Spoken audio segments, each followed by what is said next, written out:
जय हिंद दोस्तों। तो आज हम इस वीडियो में बात करेंगे कक्षा 10 हिंदी के पेपर में गद्यांश कौन सा आएगा। तो गद्यांश के लिए आपका सिर्फ 2 पार्ट इम्पॉर्टेंट है। सिर्फ आप 2 पार्ट से आपके 6 नंबर पक्का हो जाएगा। तो चलिए देखते हैं कौन से वो 2 पार्ट हैं। पहला हमारा मित्रता है, तो मित्रता की कुछ महत्वपूर्ण गद्यांश को देखेंगे। तो चलिए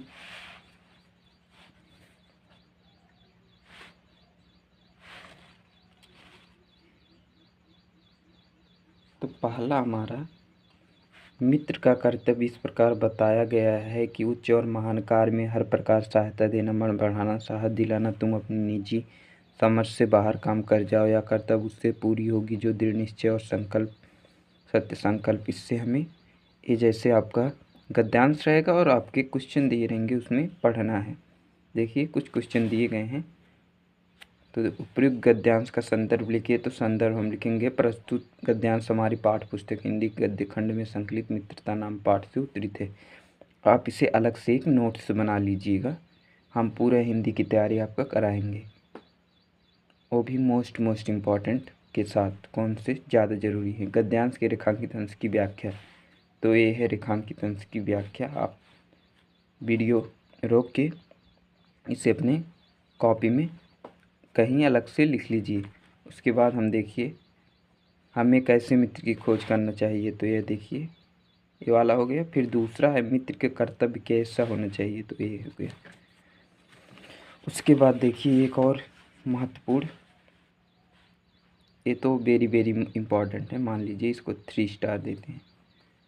एक प्राचीन विद्वान का वचन है, विश्वास पात्र मित्र से बड़ी रक्षा रहती। जैसे इससे मित्र मिल जाए उसे समझना चाहिए कि उन्हें खजाना मिल गया। विश्वास पात्र मित्र जीवन की एक औषधि है।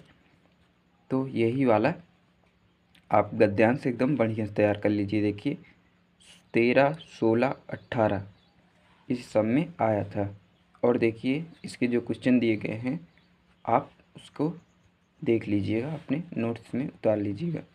जैसे अवतरण संदर्भ तो वही रहेगा। प्रस्तुत गद्यांश हमारी पाठ्य पुस्तक हिंदी संकलन में संकलित आचार्य रामचंद्र शुक्ल द्वारा लिखे। ओके। फिर रेखांकित अंश की अच्छे मित्र उत्तम वैद्य के समान निपुण तथा परख होती है। अच्छा, जैसे अच्छा वैद्य रोगी के शरीर दोष को चतुरता से समझ लेता है और रोगी परख कर उसको उचित चिकित्सा करता है, इसी प्रकार सच्चे मित्र अपने मित्र बुराइयों को समझकर बड़ी चतुराई से उनकी बुराइयों को दूर करता है। उसके बाद दिए गए है एक सच्चे मित्र किसे कह सकते हैं। तो दिए गए जो हमें उत्तम संकल्पों से, दृढ़ के दोषों तो त्रुटियों से बचाए, कुमार के प्रति सचेत करे और उत्साहित पर उत्साह करे, उसे अच्छे मित्र कहते हैं। दूसरा है लेखक ने सच्ची मित्र तक तुलना किससे की है। तो लेखक ने सच्ची मित्र तक तुलना उत्तम वैद्य से की है। आपने अपने मित्र को कौन सी आशा रखनी चाहिए। हमें अपने मित्र से आशा रखना चाहिए कि वह हमें दोष और त्रुटियों से बचाए। उसके बाद देखते हैं एक ए है। देखिए ए भी बहुत बार पूछा गया है। कुसंग का जवाब सबसे भयानक होता है। ये भी मोस्ट इम्पॉर्टेंट है। मान लीजिए वेरी नहीं, मोस्ट इम्पॉर्टेंट है। कुसंग का जवाब सबसे भयानक होता है। नीति केवल शब्द का नाश नहीं करता बल्कि बुद्धि का भी क्षय करता है। जितना आपको गद्यांश बता रहे हैं अगर उससे तैयार कर लेंगे तो आपका उसी में से 100% बोर्ड पेपर में आएगा। तो ये वाला देखिए 13, 15, 19, 22 तो इसके प्रश्न दिखे गए। गद्यांश तो आपको लिखना होगा। गद्यांश के लिए आपको पाठ जरूरी है उसका और लेखक का नाम, ये दोनों आपको जरूर याद रहना चाहिए। तो कुसंग का व्यक्ति पर जीवन पर क्या प्रभाव तो पड़ता है। तो देखिए रेखांकित अंश की व्याख्या करेंगे। उसके बाद कुसंग से व्यक्ति पर क्या प्रभाव पड़ता है। तो यहाँ पर लिखा गया है कुसंगत का प्रभाव विनाशकारी होता है। दृष्टि और संगत में पड़ने व्यक्ति अपनी बुद्धि, आचरण, छीड़ अथवा अच्छे बुरे, उचित अनुचित समझ खो जाता, धीरे धीरे पतन के अंधकार भरे गर्त में गिरकर नष्ट हो जाता। उसके बाद हमारा दिया गया है दूसरा कुसंग और अच्छी संगत में क्या अंतर है। तो कुसंग पैर में बंधी चक्की के समान, किंतु अच्छी संगत सहारा देने वाली बाहुक समान होते हैं। उसके बाद देखिए हमारा दिया गया है कुसंग का ज्वार सबसे भयानक होता है। तो कुसंग का ज्वार सबसे भयानक होता है। तो कुसंग का ज्वार केवल नीति सद्वृत्त नाश ही नहीं करता बल्कि बुद्धि का विनाश करता है, इसलिए कुसंग के ज्वार को भयानक कहा गया है। तो इस पाठ से हमें 3 महत्वपूर्ण गद्यांश लिए हैं, तो आप तीनों इसको जरूर याद कर लिए। अगला पार्ट जो कि ममता वाला है, तो ममता वाले से दूसरा चैप्टर हमारा ममता वाला है। तो ममता में देखते हैं कौन से इम्पोर्टेंट है।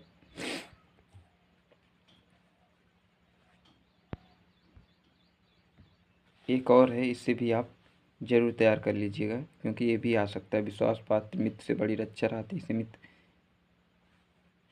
तो ये भी आप तैयार कर लीजिएगा।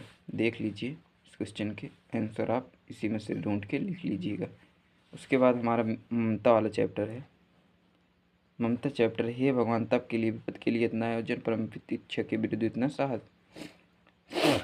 तो इसमें देखिए गद्यांश का संदर्भ कैसे लिखेंगे हम, तो लिखेंगे प्रस्तुत गद्यांश हमारी पाठ्य पुस्तक हिंदी के गद्य खंड में संकलित, जिसको दूसरे पेन से हाईलाइट करके लिखिए। शीर्षक नामक पाठ से ली गई, इसे लेखक जयशंकर प्रसाद हैं।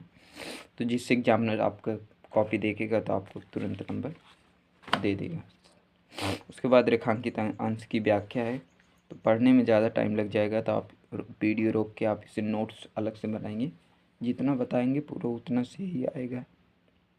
तो जो भी क्वेश्चन बनेंगे आप पद्यांश से लिख लीजिएगा। उसके बाद देखिए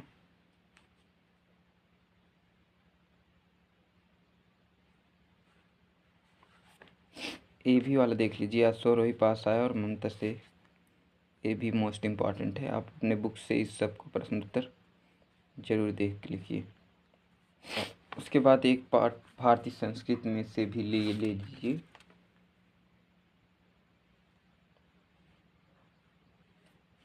ये भी वाला आ जाता है बहुत बार, तो वेरी इंपॉर्टेंट। आज विज्ञान मनुष्यों के हाथ में अद्भुत अतुलनीय शक्ति दे रहा है, जिसका उपयोग व्यक्ति उस, तो यही वाला है।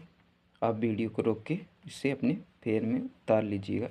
और इसके कुछ क्वेश्चन दिए गए हैं, तो क्वेश्चन दिए गए हैं उसके आंसर भी है। तो संदर्भ के लिए हमें लेखक और पाठ का नाम जरूर तैयार रहना चाहिए, मोस्ट इम्पॉर्टेंट है। तो बस इतना ही दोस्तों। आप अगर हमारे चैनल पर हैं तो चैनल को सब्सक्राइब करें। हम आपके क्लास 10th की हर विषय की इसी तरह इम्पॉर्टेंट क्वेश्चन को बताएंगे और आपका 100% पेपर में आएगा उसी में से। तो मिलते हैं नए वीडियो में। जय हिंद।